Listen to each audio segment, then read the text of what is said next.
ഒന്നും രണ്ടൊന്നുമല്ല 266 ദിവസങ്ങളായി സെക്രട്ടേറിയറ്റിന് മുന്നിൽ നടന്നു വന്ന ആശാസമരം അവസാനിപ്പിച്ചു. ഓണറേറിയം 1000 രൂപ വർദ്ധിപ്പിച്ചത് സമര വിജയം എന്ന് അവകാശപ്പെട്ടാണ് രാപകൽ സമരം അവസാനിപ്പിച്ചത്.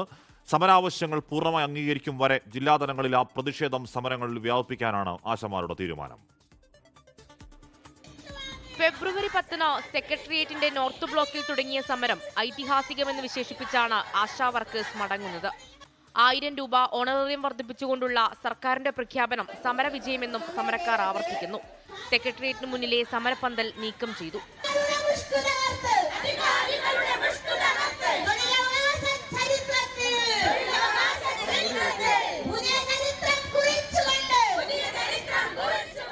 രാപ്പകൽ സമരം മാത്രമാണ് അവസാനിപ്പിക്കുന്നതെന്നും ജില്ലാതലത്തിൽ സമരം വ്യാപിപ്പിക്കുമെന്നും പ്രഖ്യാപനമുണ്ട്. സന്തോഷമായി ഞങ്ങൾ ഇനി മുന്നോട്ട് നീങ്ങുള്ളൂ, പിറകോട്ടില്ല, പിന്നോട്ടില്ല. ഞങ്ങൾ സന്തോഷമായിട്ട് വീട്ടിൽ പോകുന്നു. ഇനിയും ഞങ്ങൾ സമരമായിട്ട് വരും.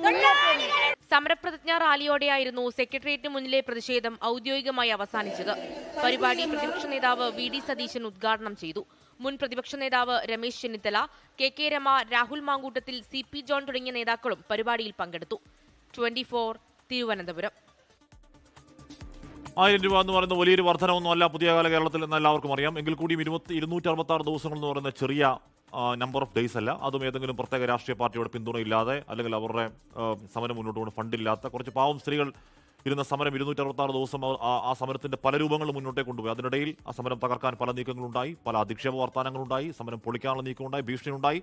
അതിനൊക്കെ അതിജീവിച്ച് അവർക്ക് ആ സമരം അത്രത്തോളം മുന്നോട്ട് കൊണ്ടുപോകാൻ കഴിഞ്ഞെങ്കിൽ അത് കേരളത്തിന്റെ സമരചരിത്രത്തിൽ സമര പുസ്തകങ്ങളിൽ എഴുതി വെക്കപ്പെടാവുന്നൊരു സമരമായി മാറി എന്ന കാര്യത്തിൽ തർക്കം വേണ്ട. ലോകത്തെവിടെയായാലും ഏത് സമയത്തും 24 വാർത്തകളും ഓഗ്മെന്റഡ് റിയാലിറ്റി പാക്കേജുകളും എക്സ്പ്ലെയിനറുകളും വിശദമായി കാണാൻ ഞങ്ങളുടെ യൂട്യൂബ് ചാനൽ നിങ്ങൾക്ക് സബ്സ്ക്രൈബ് ചെയ്യാം.